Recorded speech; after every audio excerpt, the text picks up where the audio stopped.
Ini belum sampai setengah koridor, udah berasa pengap banget.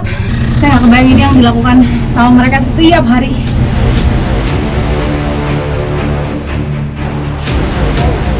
Ini bobotnya berat banget. Sangat tidak terbayang kalau cuaca lagi turun hujan, otomatis ini nggak bisa lewat sini. Jadi di sini tuh sering banget ada gajah liar masuk ke pemukiman warga. Kerap kali keberadaannya itu merusak perkebunan milik warga.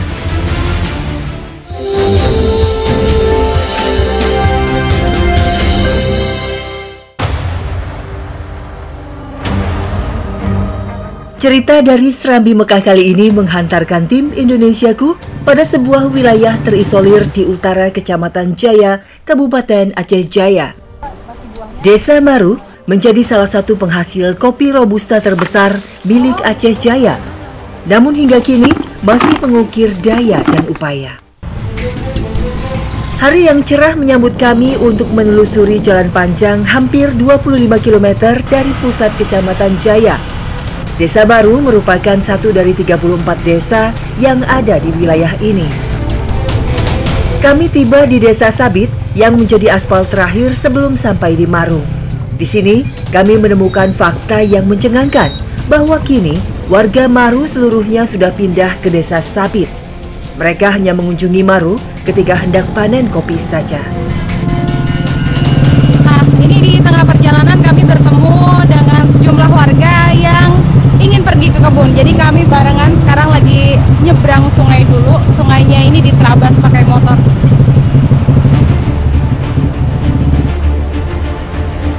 Sejak 2005, pasca konflik di Aceh, sudah tak ada lagi warga Maru yang menempati desa mereka. Hal ini lantaran desa mereka hancur dan tak kunjung dibangun. Warga memilih tinggal di desa tetangga demi anak-anak mereka bisa bersekolah. Kini, hanya kebun kopi saja yang tersisa di Desa Maru sebagai sumber penghasilan utama. Di tengah perjalanan, kami bertemu sungai kedua yang harus ditempuh. Bukan dengan dikendarai, melainkan motor harus diangkut pakai kayu agar dapat menyeberang. Tak ada jembatan penghubung di sepanjang Krung Inong. Sungai ini menjadi batas wilayah antara Desa Maru dan Desa Sabit. Kondisi yang amat tragis, mengingat inilah satu-satunya cara yang dilakukan warga untuk menyeberang. Ya, dengan cara membopong motor mereka. Sementara motor diangkut, kami yang penumpangnya naik sampan untuk menyeberang. Sungai yang terlihat tenang ini miliki derai arus yang kencang. Airnya jernih, namun di dalamnya terdapat batuan yang licin. Dalam setahun, masa panen kopi hanya dilakukan selama 6-8 bulan. Dari biji kopi inilah warga Maru menggantungkan kehidupan ekonomi mereka sehari-hari. Jerih payah penantian dan kesulitan memanen kopi yang terkadang tak sebanding dengan hasil penjualannya. Itu di tengah-tengah kayu yang membawa motor ini patah. Bisa nggak, Pak? Kejadian seperti ini bukanlah yang pertama kali. Arus kencang dan tingginya air menjadi kendala yang amat sulit. Membawa diri saja harus sangat hati-hati, apalagi dengan membopong motor. Ini bobotnya berat banget dan sangat tidak terbayang kalau cuaca lagi turun hujan, otomatis ini nggak bisa lewat sini. Saya nggak kuat kayaknya, Bang. Berat banget, sorry Bang.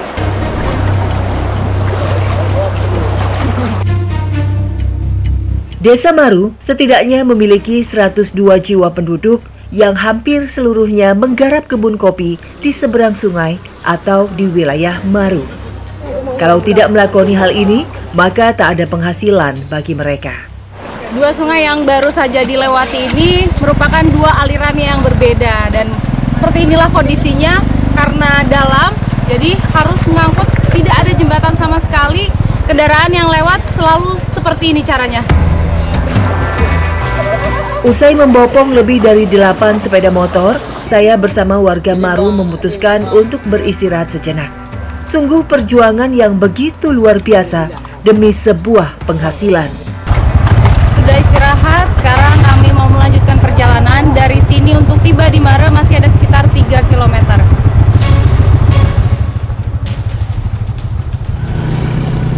Terlihat kondisi yang amat sepi ketika memasuki wilayah Maru. Tak ada aktivitas warga, hanya ada kebun di samping kanan dan kiri kami.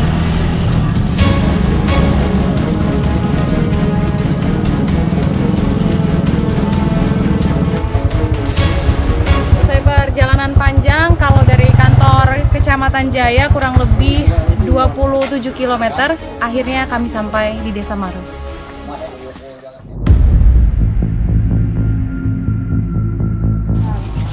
Meski sudah tak ada lagi warga yang tinggal, Maru memiliki tanah subur yang 90% ditanami kopi. Saat musim panen seperti sekarang, warga menghabiskan waktu seharian di kebun.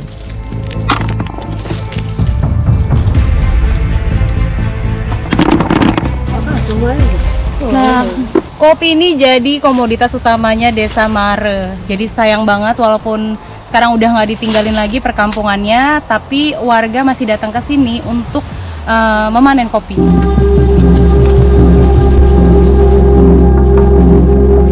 Kalau biasanya jual kopi ini kemana? Ke pasar. Ke pasar. Harga Pasar Lamno ya. Sekarang harga kopi berapa, Bu? Kadang-kadang ada 42, 40. Kalau masih baru-baru panen 43 per kilo. Iya. Oh gitu. Nah Bu, ini kan Ibu sekarang warga Mare tapi tinggalnya di Sabit ya. Kalau setiap mau berkebun atau mau panen itu selalu balik ke Mare. Iya. Kayak gini Bu. Emang nggak ini apa Bu, bolak-balik gitu nggak mau tinggal di Mare aja? Mau sebetulnya. Kendalanya itulah. Penyala jembatannya belum kan? Kalau udah ada jembatan pasti kami ke sana semua. Kan lebih enak. Ya, pasti lebih milih tinggal di kampung sendiri ya, Bu ya. Apa yang Ibu alami kesulitan-kesulitan selama ini yang Ibu rasakan? Kesulitannya ya kendala jalan, jembatan, anak-anak sekolah di sana kan. Itu yang sulit. Sungguh kondisi yang memprihatinkan. Mereka sangat ingin tinggal di kampung halaman, namun tak memiliki pilihan lain. Tidak ada sekolah, apalagi fasilitas kesehatan. Hanya pondok sederhana di kebun sebagai tempat berteduh untuk sekedar melepaskan penat setelah seharian bekerja di kebun. Kopi yang tumbuh di sini merupakan jenis Robusta. Usai mengumpulkan hasil panen, kami langsung bergegas membawa kopi ke Desa Sabit yang merupakan tempat tinggal mereka. Disinilah tempat warga mengolah buah kopi hingga menjadi biji kopi Robusta. Bukan dengan alat penggiling kopi, melainkan ditumbuk secara tradisional.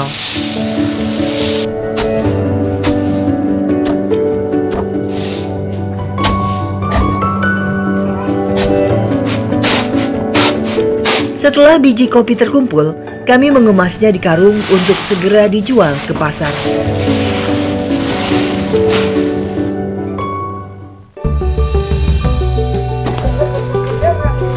Jarak dari pemukiman warga menuju pasar di pusat kecamatan mencapai 18 km. Kopi yang hendak dijual sudah berbentuk green bean yang berhasil terkumpul sebanyak 2 buah karung. Usai tiba di lokasi penampung yang ada di pasar, kami langsung menimbangnya dan mendapat hasil sekitar 6 kg kopi setara Rp250.000. Sungguh penghasilan yang amat tak sepadan.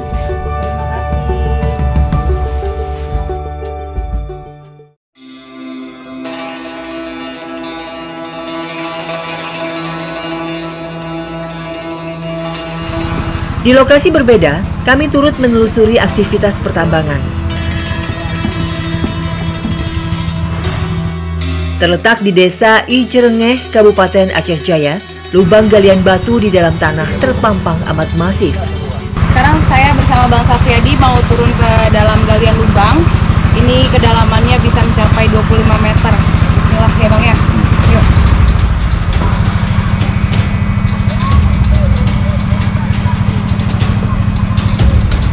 Hal ini dilakoni warga setiap harinya. Meski disertai resiko besar, aktivitas inilah yang menjadi pilihan mereka untuk meraup penghasilan.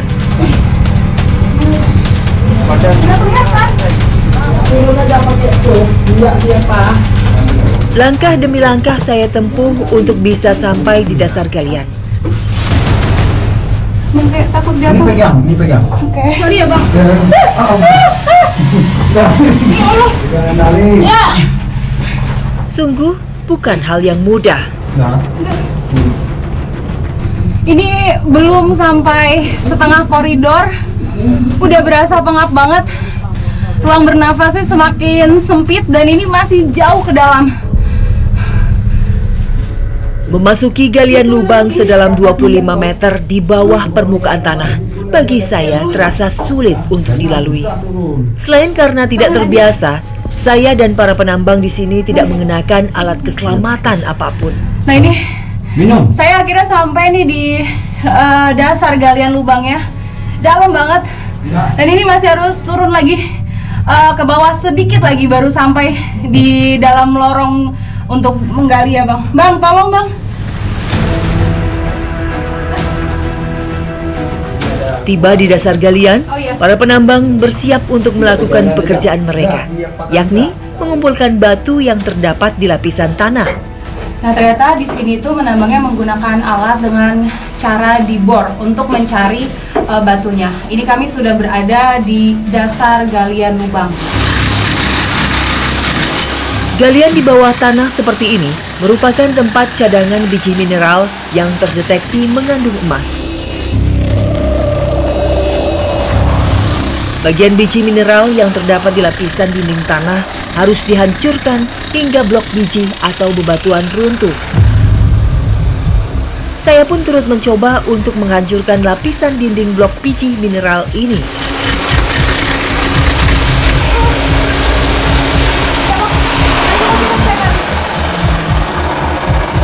Saya nggak berani karena terlalu beresiko.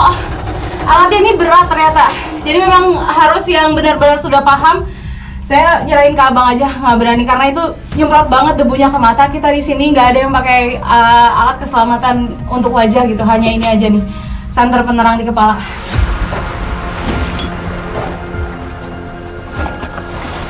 Oke Bang, kalau tadi cerita kan di sini bisa 1 hari ya bisa ada di dalam sini. Itu kalau misal makan gimana? Makan nanti kadang-kadang dikasih turun roti sama kawan kan, dari atas. Kalau nasi makan di atas tuh kan. Gitu. Ya. Persediaannya apa aja sih Bang kalau mau turun nih ke bawah? Tuh kalau buat alat kerja bor tuh kan senter, masker, kadang-kadang pakai blower tuh, goni kan, blender tuh. Kalau buat alat kerja. Ya. Kalau di dalam sini maksimal berapa orang? Kadang-kadang 2, kadang-kadang 3, kadang-kadang sendiri juga. Oh gitu. Ya. Nggak ada maksimal waktunya di dalam sini. Enggak. Bagi yang sanggup aja. Ini sanggup sehari sini. Sehari. Oh gitu. Terus upah yang abang dapat tuh per berapa karung atau per hari gitu? Kalau upah tuh kita ini bukan nggak kira per hari, nggak kira per karung, tergantung rezekinya juga. Kadang-kadang ada, kadang-kadang nggak ada juga. Gimana caranya tahu di lokasi ini nih gitu ya, di galian yang ini nih kayaknya ada emasnya nih Ya, gitu? kita kan gali terus dulu, nanti kan nanti dapat batuan, kalau orang sini bilang urat, kita nanti dites, diindang pakai apa lu, ada kan alatnya kan, diindang, nanti disurvei dulu, kalau ada lanjut kerja, kalau enggak pindah ke tempat lain, cari galian yang lain gitu. Oh gitu. Proses sampai jadi galian seperti ini tuh berapa lama Bang? Kadang-kadang 2 bulan, kadang-kadang 1 bulan lebih ya. Gitu. Jadi artinya abangnya dalam 1 tahun taruhlah gitu ya, itu bisa berpindah-pindah lokasi terus. Iya. Oh gitu. Sapriyadi telah menjalani pekerjaan seperti ini sejak 2016. Dalam 1 hari, ia dan teman-temannya bisa mengumpulkan 20 hingga 30 karung berupa hasil menggali batuan biji mineral. 1 karung batu mempunyai bobot hingga 40 kg. Hampir 7 tahun melakoni pekerjaannya, Sapriyadi ternyata pernah terkubur di dalam tanah karena galian terowongan rubuh. Meski harus mempertaruhkan nyawanya, Sapriyadi tak memiliki pilihan lain dan tetap menjalani pekerjaan ini, walaupun dihantui rasa trauma dan resiko tinggi. Usai bebatuan terkumpul dan dimasukkan ke dalam karung, kami pun langsung mengaitkannya ke sebuah tali yang akan ditarik oleh orang yang bersiaga di permukaan tanah. Nah, jadi tali yang kecil ini ditarik-tarik begini nih untuk kode ke teman-teman yang abang yang di atas supaya narik tali besarnya untuk ngambil bahannya yang sudah dikumpulkan, batu yang dikumpulkan mau dikaitkan ke atas.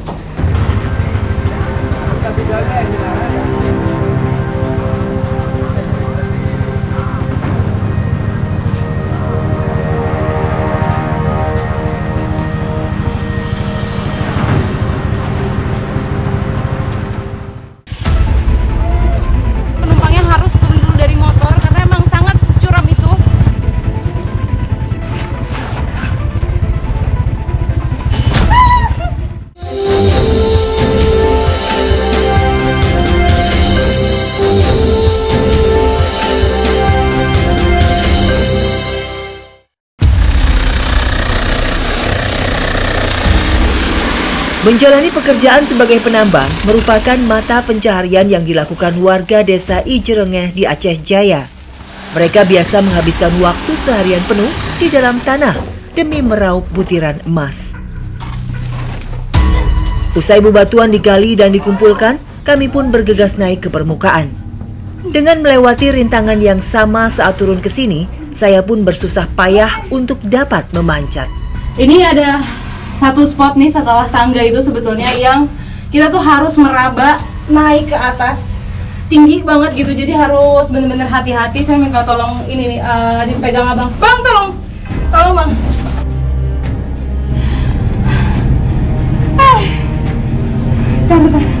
Lorong galian ini bukanlah bangunan permanen. Tak bisa terbayangkan jika sewaktu-waktu terowongan ini runtuh dan dapat menimbun kami semua di dalam. Jadi pas posisi naik, pijakan kaki kita tuh jaraknya jauh-jauh gitu. Jadi bener-bener harus kuat banget naik ke atas sambil pegangan satu tali ini. Saya nggak kebayang ini yang dilakukan sama mereka setiap hari.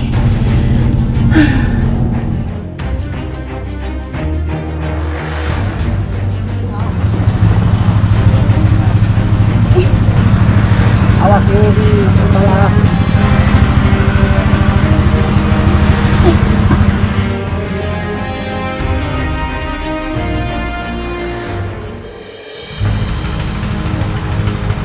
Tiba di permukaan, kami langsung bergegas membawa hasil menambang ke rumah warga. Lokasi menambang berada di perbukitan Alu Pelekung, sehingga kami harus turun ke pemukiman warga dengan melintasi medan curam.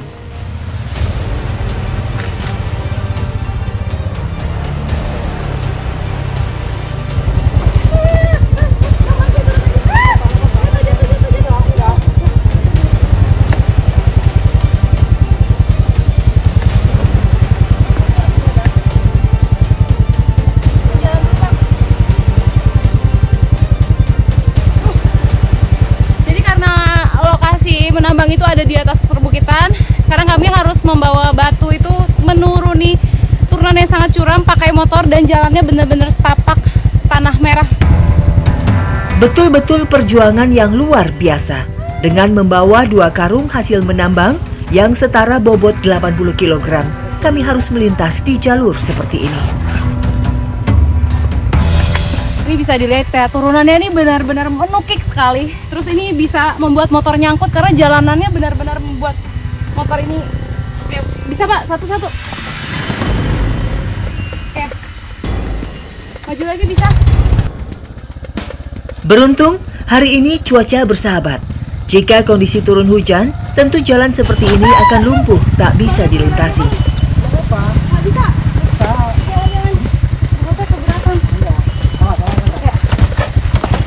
Kesekian kalinya saya penumpangnya harus turun dulu dari motor karena emang sangat securam itu, dan bobot yang dibawa di motor tuh berat. Satu karung itu bisa sekitar 40 kilo. Oke, Bang, hati-hati ya Bang.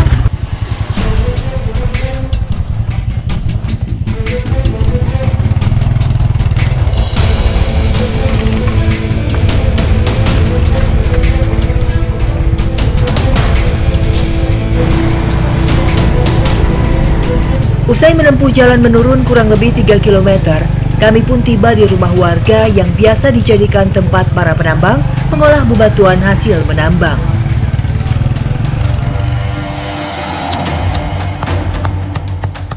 Pertama-tama, batu harus dihaluskan dengan cara ditumbuk terlebih dulu. Setelah itu, jika sudah halus merata, baru dimasukkan ke dalam mesin penggilingan tradisional.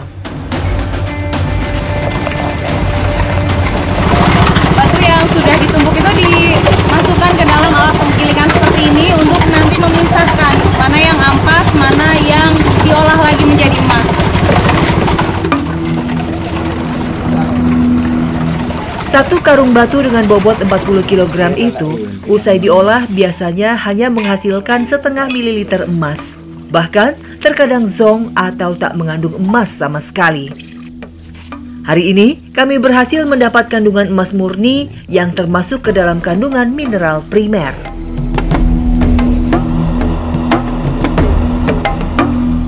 Kuning dikit. Nah, ini setelah proses akhirnya dibakar, kurang lebih setengah mili ya Pak ya? Ya. Emas yang didapat seperti ini. Jika di era digital seperti sekarang, menggunakan aplikasi penunjuk jalan merupakan hal yang lumrah. Namun, desa yang kami tuju ini bahkan tidak terdeteksi di peta nasional. Gampong merupakan sebutan akrab bagi sebuah desa di Aceh. Gampong Krung Ayun dahulu merupakan wilayah transmigrasi yang ditempati oleh para pendatang dari tanah Jawa.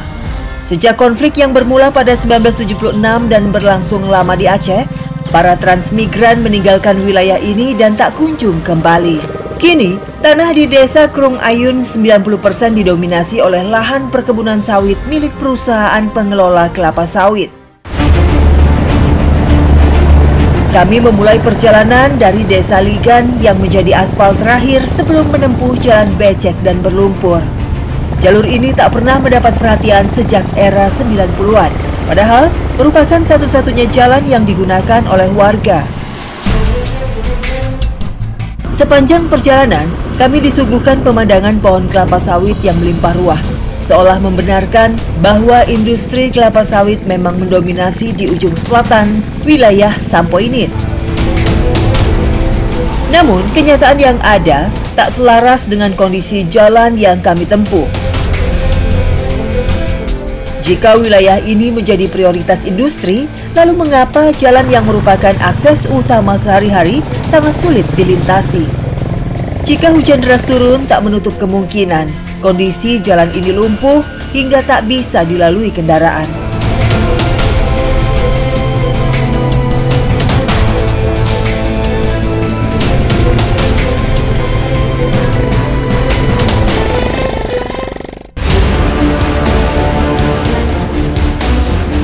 Usai memakan waktu sekitar 2 jam, kami pun tiba. Nah, sekarang akhirnya sampai di Gampong atau Desa Krung Ayun. Indonesia berhasil menembus pasar Afrika sebagai pemasok minyak sawit mentah setelah sebelumnya sukses mengekspor ke negara se-Asia.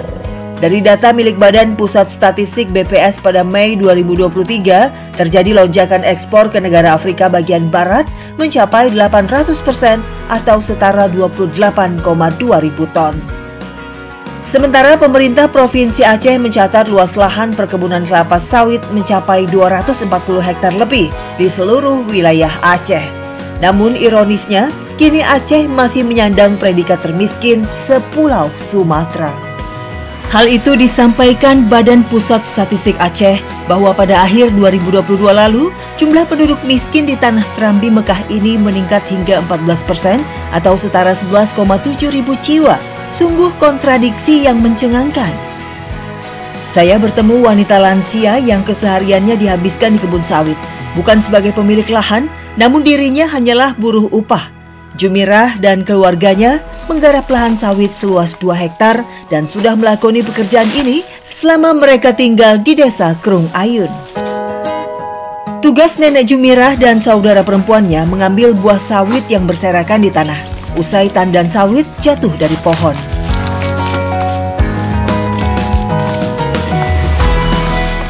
Sawit di sini bisa dipanen 1 kali dalam 2 minggu. Nah, kebetulan sekarang lagi musim panennya. Kalau buah sawit yang keluar dari tandannya ini disebutnya brondolan. Jadi sekarang saya bersama ibu-ibu lagi ngumpulin brondolannya.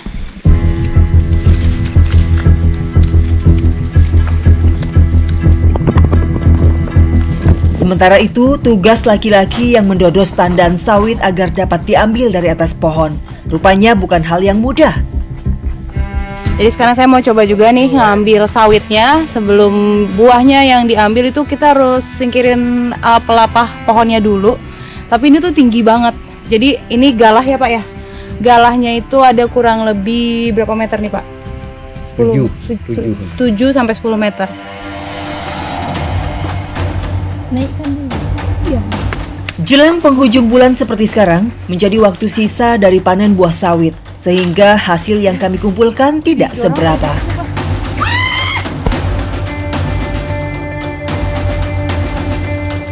Di lahan seluas ini, para buruh tani membopong tandan sawit yang telah dikumpulkan. Kegiatan seperti ini menjadi satu-satunya pilihan bagi mereka yang tak memiliki lahan. Satu tandannya tuh ada sekitar 15 kilo ya, jadi berat banget. Terus tadi kita harus lewat jembatan kayu situ. Cuman nih sekarang jatuh ke bawah tandan sawit saya. Susah banget ternyata ya buat ngumpulin tandan sawit kayak gini. Emang ini sebenarnya pekerjaan yang biasa dilakukan laki-laki gitu. Tapi ibu-ibu juga masih tetap datang ke kebun untuk melakukan perjalanan kayak gini.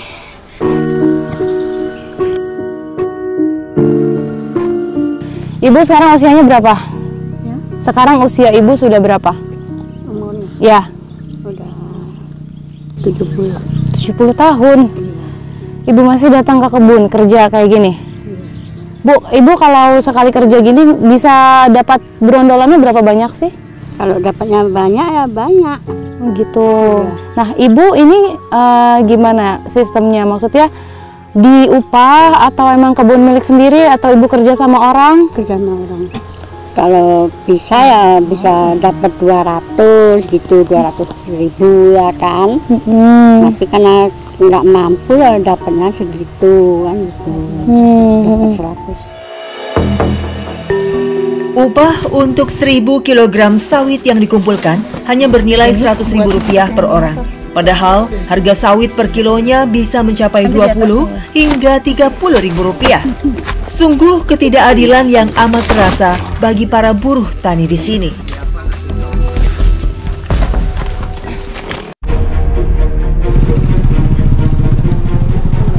Kelapa sawit bisa dipanen dalam waktu 2 minggu sekali. Usai memanen di kebun, biasanya sawit langsung dibawa menggunakan sepeda motor ke penampung setempat. Dengan kendaraan ala kadarnya, kami harus menempuh perjalanan di jalur yang menyulitkan.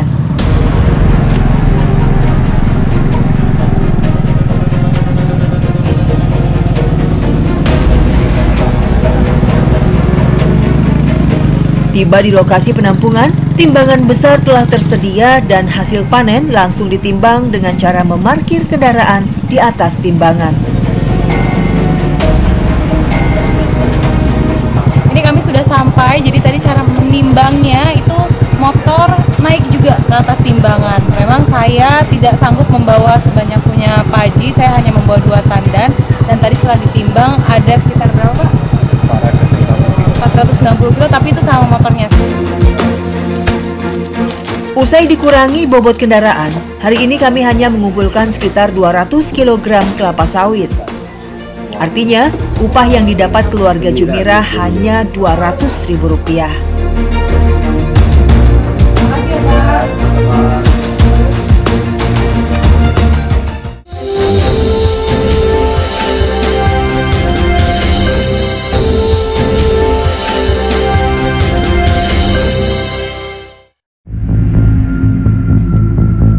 Area perkebunan milik warga di wilayah Sampoinit secara geografis berdekatan dengan kawasan hutan lindung. Rupanya tak jarang kebun diganggu hewan liar, bahkan oleh gajah liar. Problematika ini berlangsung lama hingga akhirnya muncul sebuah badan konservasi yang disebut CRU atau Conservation Response Unit. Kecamatan Sampoinit menjadi wilayah pertama CRU Aceh dilahirkan. tepatnya sejak 2008. Si Aryu yang berada di bawah pengawasan Balai Konservasi Sumber Daya Alam (BKSDA) sejauh ini hanya mengambil langkah sebagai pusat rehabilitasi gajah liar yang kerap mengganggu perkebunan milik warga.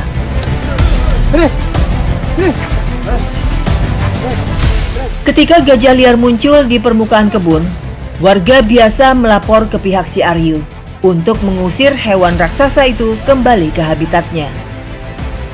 Jadi di sini tuh sering banget ada gajah liar masuk ke pemukiman warga. Sekarang ada yang melapor ke pihak CRU untuk mengusir gajah liar agar digiring ke arah hutan sana.